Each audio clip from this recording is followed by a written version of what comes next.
सेवक की कथा कहती है, ब्राह्मण देव ने धर्म पत्नी कहती है, तुम्हें कोई कमी पड़े तो मुझे बताओ, मैं आपको दे देती हूँ भाग। और ब्राह्मण देव तो ब्राह्मण देव थे, जो लाते थे वो दान पुण्य संकीर्तन में लगा देते थे।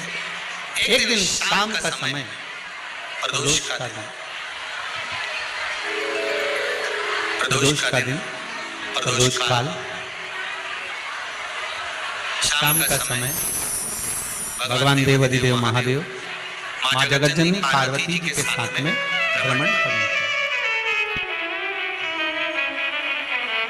देखिए, अगर प्रदोष का व्रत नहीं कर सकते, प्रदोष के दिन आप व्रत नहीं कर सकते, मान लो आपसे भूखा नहीं रहा जाए, प्रदोष का व्रत नहीं कर सकते, प्रदोष के दिन आप भूखे नहीं रह सकते, मंदिर भी नहीं जा सकते, दिया भी नहीं लगा सकते,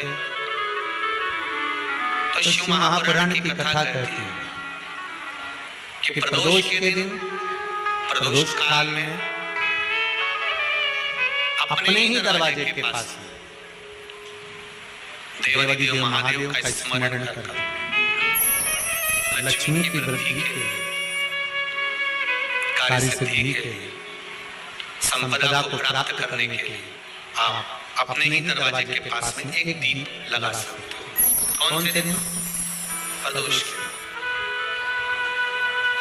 एक बात और अच्छे से समझ लीजिए, जो बच्चे चिड़चिड़े होते हैं, चाहे घर में बेटे हों, बहुएं हों, सास हो, ससुर हो, परिवार में छोटे छोटे बच्चे हों, चिड़चिड़ प्रवृत्ति करते हों या चिड़चिड़ा स्वभाव हो, जरा सी बात में क्रोध आ जाता हो, बोलने का भान नहीं रह पाता हो, शब्दों के बाण चलते हों, तो महाराज प्रदोष के दिन, प्रदोष काल में बेलपत्री के पेड़ के नीचे एक जो पत्ता आपके पास में हो, पान का मिल जाए तो पान का, पीपल का मिल जाए तो पीपल का, बेलपत्र का मिल जाए तो बेलपत्र का, उस पत्ते पर मात्र थोड़ा सा शहद और 7 दाने चावल के रखकर घी का दिया लगा दो महाराज, और थोड़ा सा जल हाथ की अंजलि में लेकर भगवान देवाधिदेव महादेव का स्मरण कर कि इस बेलपत्री के वृक्ष के नीचे माता लक्ष्मी, पार्वती, सरस्वती विराजमान है।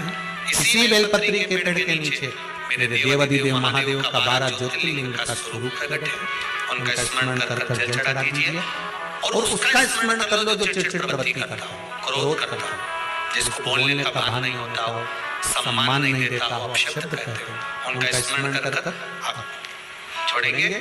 एकदम एक प्रदोष करेंगे, दूसरे प्रदोष तक तो आपको कोई दिक्कत ही नहीं। 2-3 प्रदोष कर देखिए, बाबा कृपा करें। बच्चों को पढ़ने का कह रहे हो, पढ़ने बैठो, पढ़ने बैठो, पढ़ने बैठो, पढ़ने बैठो, तो एक आध प्रयास बच्चों के लिए भी कर लिया करो कि भाई ठीक है। जैसे वैकुंठ चतुर्दशी वाला उपाय हमारे यूट्यूब पर भी डाला हुआ है, आप उसको निकाल कर सुनना। वैकुंठ चतुर्दशी के दिन प्रयास करना। बच्चे लोग भी ध्यान में रखो, मंदिर की बुआरी लगाकर बेलपत्री को उठाकर एक बोरे में, बारदान में, झोले में भर रहे हैं।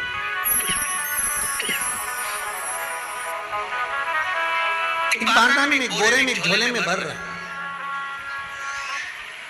पहले भी कथा में आज फिर कहते हैं, शिव मंदिर में जल बाद में चढ़ाना, शंकर के मंदिर में जाकर पंचामृत स्नान बाद में कराना, शंकर जी के मंदिर में जाकर पूजन बाद में करना।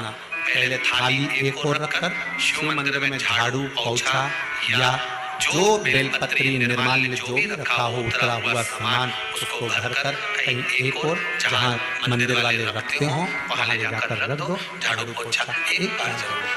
इस ब्राह्मण के चरित्र को सुनिए जो शिव महापुराण में वर्णन किया गया। कार्तिक महत्तम की कथा कर रही है। कार्तिक मास में पड़ने वाले प्रदोष के दिन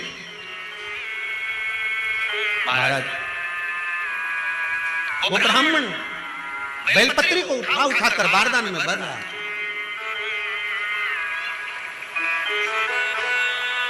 पूजन करने से पहले सबसे पहले सफाई का ध्यान रखो और एक विश्वास रखना, आप मंदिर की सफाई नहीं कर रहे हो। फिर निवेदन करूंगा,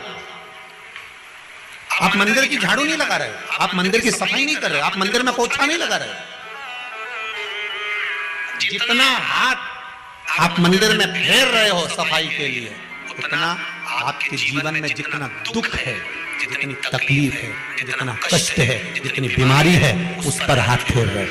मंदिर में नहीं फेर रहे हो। नहीं तो सारी दुनिया में जितने मंदिर हैं, सारे मंदिरों में ट्रस्टियों ने कुछ ना कुछ लगा कर रखा है। स्वीपर आता है, साफ कर देता है, ये आएगा सफाई कर जाएगा। पंडित जी होंगे तो बुआरी लगा देंगे, पंडित जी होंगे सफाई कर देंगे।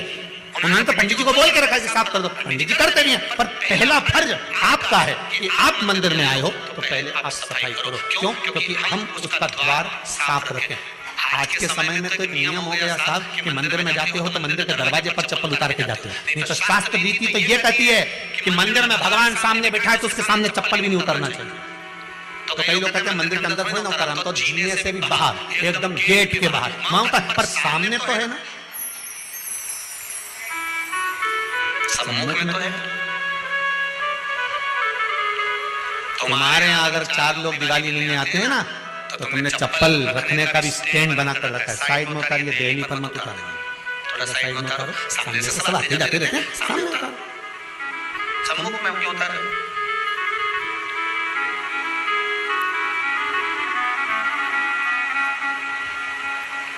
थोड़ा द्वार पे से दूर उतारिए।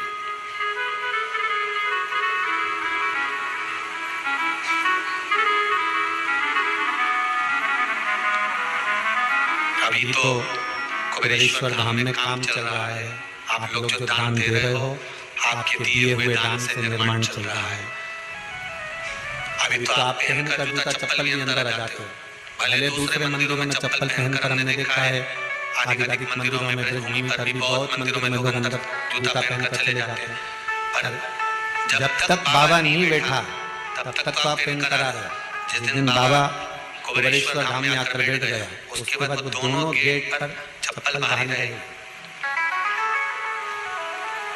आओ आप कंकर से शंकर, शंकर जब शरीर से लगेगा तब सुख भोगोगे, आनंद भोगोगे, सुख की प्राप्ति। अपने द्वार पर भी कितना सुंदर लिखा है भविष्य पुराण के अंतर्गत,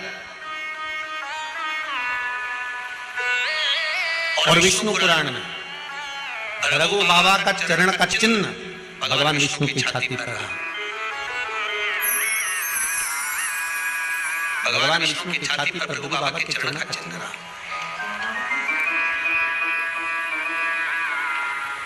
चरण का चिन्ह। अब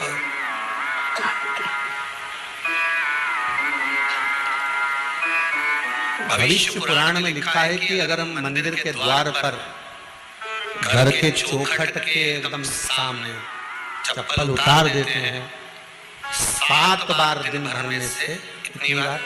7 बार विष्णु पुराण कहती है ऐसा कोई दिन नहीं होता जिस दिन दरवाजे पर 7 बार लक्ष्मी आकर खड़ी नहीं होती हो। कल कथा कही थी आपको कि प्रत्येक मनुष्य के भाग्य में सुख लिखा है, केवल मंथन करना। भविष्य पुराण कहती है 7 बार लक्ष्मी प्रत्येक मनुष्य के दरवाजे पर जाकर खड़ी होती है, और द्वार पर चप्पल पड़ी होने के कारणवश वो लौट कर चली जाती है। बहुत ध्यान दीजिएगा महाराज, थोड़ा सा आपको बुरा लगेगा, लग जाए, पर शिव पुराण है, जीवन सवार देगी तो अच्छी बात है।